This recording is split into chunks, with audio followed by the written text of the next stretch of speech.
Ogidi Ogbunike international. Ya go nwoke Ogwu ka nna no. E na anyo. Odinara. Nwanganga. Nwoke Ogwu. Hey. Nwoke amaji Ogwu emere ụmụ ụwa giveaway. Nwaze gevi. Hey. Kama se go nwoke nna no. Nwanganga. Chioma abatara no bread. Ota nwa international. Iji nwe eme giveaway. Nwoke Ogwu. Iji nwe eme giveaway. Agwa Ogwu ka ị na-enye ụmụ ụwa. Ala Ogwu ka nnele. Ogwu ga-atọ ya. Akala aka m ka nneme. Nwanne m mekwa.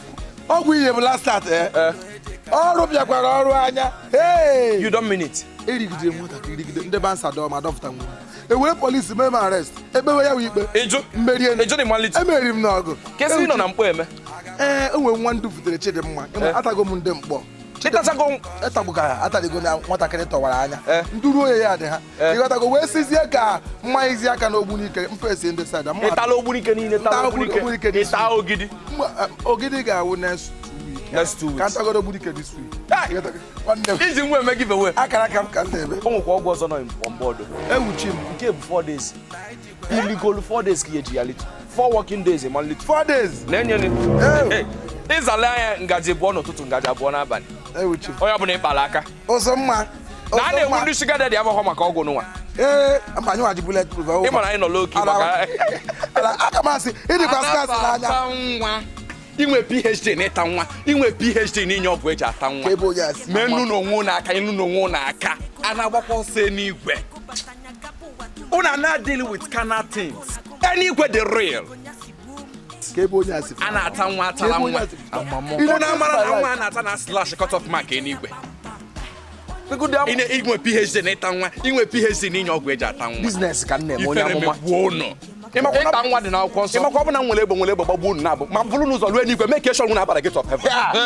Ogine enye cut off mark mgbe ọbụla cut off mark onye na-enye cut off mark. Mụ na-enye cut off mark onye ọbụla ndegwe lafia bụ ege bit cut off mark enigwe. Iwefe agha ka zuoro gị ike. Iwefe agha ka zuoro gị ike. Ma nwepụ afa gị ga-eje enigwe by force. Maka na ọ dị n'akwụkwọ nsọ. Amara m side ọdị mana ama m na igwu ana from Genesis to Revelation ya afia. O nwere ki hey jidie aka emechine ya nwere ebe a o yiri m Lipton ka m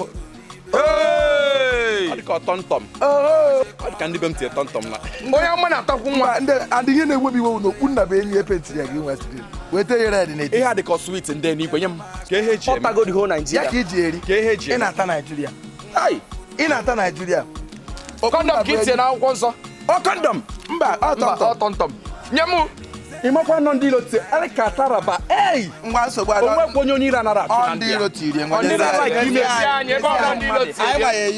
anyị tapụ n'ụnụ m ndị ilo na-eyuzu anyị onye mmadụ akwanụ n'elu ebibiezie ya nwa mebi ya uju ọka mma na ibi emuju karịa Chidimma mba ya ọ ga-ewu onye amụma enwe crusade na-aga na aka m esokwe n'ụlọ ga ebu na-aga mana ka nrọsh gagodi crusade na-aga o nwere ndị ngwọrọ mmemme ka ha gaba ije zuo ike ọ bụ na nwa gụ ya agụ enye gị nweta Taraba Sundeli maka Taraba ya gaziberu n'alụ ntakasị ụmụ nwa ọta nwa international nna ka ekume aka m achọkwa n'u sweet nọ na nnọ m ekpere daalụ nụ unu ebichago cut off mark eluigwe mmebi uju bụ ọya mbi uju obi ya mmenwu ị ka vie nye Nkechi ni ịma na Nkechi ji infection eme giveaway agwa Nkechi Nkechi biezie infection nke biri m goro ya ọ refers ya to me ngwọ ya agbapụkwa m nwa ahụ cut na 290 iwin ewinere m ya kwa na echezogo m ebe na-eje mmemme isi ọfọ awas